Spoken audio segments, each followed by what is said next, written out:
प्यारे बच्चों, good morning. मैं रविंद्र कुमार विश्वासराव सागर पब्लिक स्कूल से। आज मैं आपको +1 क्लास के जो कबीर के पद हैं उसका पद 2 की व्याख्या बताने जा रहा हूँ। आशा है आप ध्यानपूर्वक उसको सुनेंगे, समझेंगे और अपना गृह कार्य करेंगे। पद 2।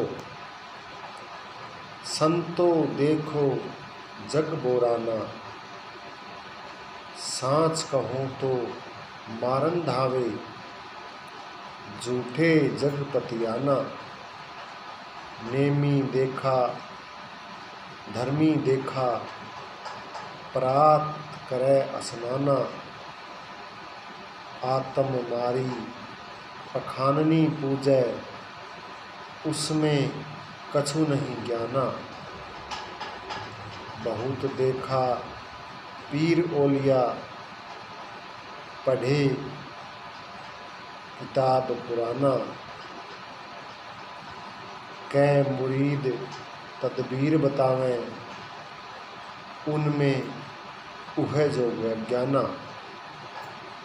आसन मारी डिम्ब दरी बैठे, मन में बहुत गुमाना, पीपर पाथर पूजन लगे, तीर्थ गरौ बुलाना, टोपी पहरे माला पहरे, छाप तिलक अनुमाना। कुछ कठिन शब्द हैं जिसके मैं अर्थ आपको बता देता हूँ। बुराना, बुराना का मतलब होता है पागल हो जाना। धावे दौड़ना या दौड़े। पतियाना विश्वास करना। नेमी नियमों का पालन करने वाला। धर्मी धर्म का पाखंड करने वाला। स्नाना स्नान करना या नहाना। पखाननी पत्थर। बहुतक बहुत से। पीर ओलिया धर्मगुरु या साधु संत। मुरीद अतः शिष्य। तदबीर उपाय बताना।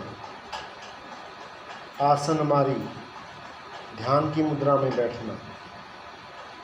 डिम्ब धरी आडंबर करना। गुमाना अहंकार। साखी कबीर के दोहे। शब्द ही पद। आत्म खबरी आत्मा का ज्ञान। तुरक मुसलमान। इसका भाव है, हे संसार के लोगों, देखो यह संसार पागल हो गया है। यदि उनके सामने सच्ची बात कहो तो वो मारने को दौड़ते हैं और झूठी बातों पर विश्वास करते हैं। मुझे नियम धर्म का पालन करने वाले बहुत सारे साधु संत मिले। वे स्वयं को शुद्ध रखने के लिए रोज स्नान करते हैं,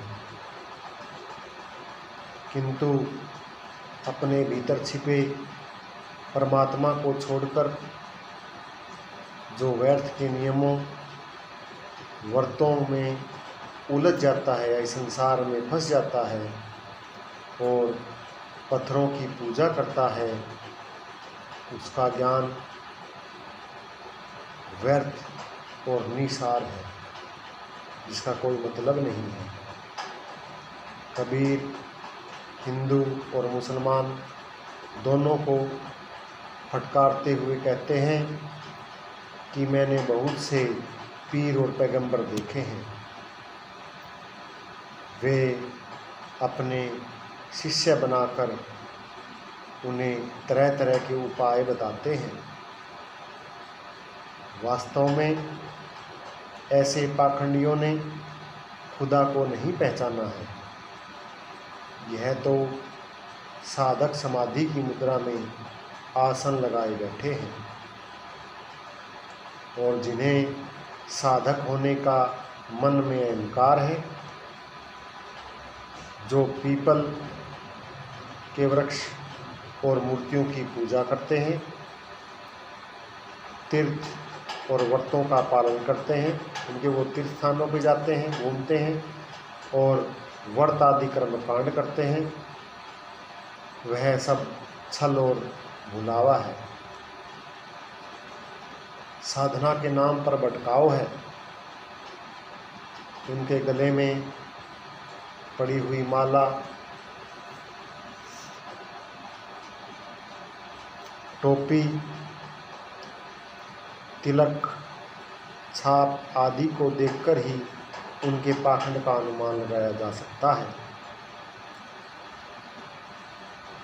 वे लोगों को प्रभु ज्ञान देने के लिए साखी और शब्द गाते फिरते हैं, किंतु वास्तव में उन्हें परमात्मा का को ज्ञान नहीं है।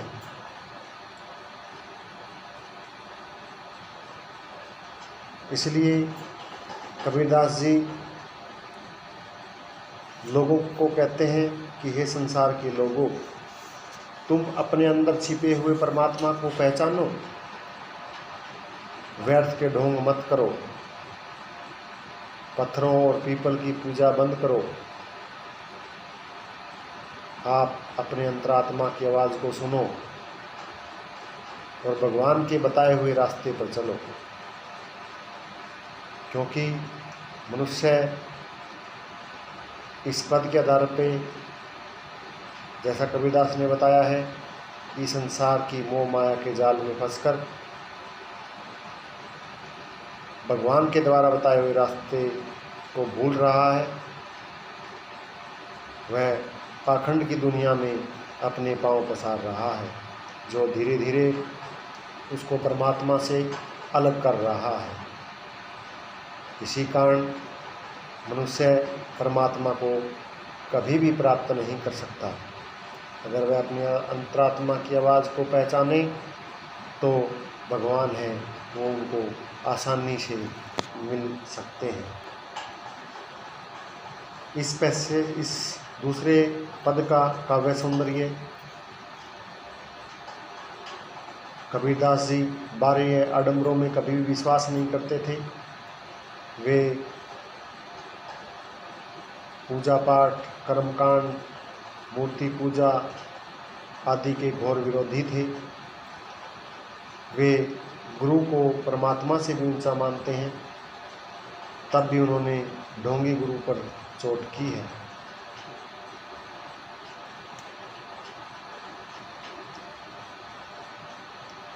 सहित सीखे सब कह कबीर, केतिक कहो कहाँ में अनुप्रास अलंकार है।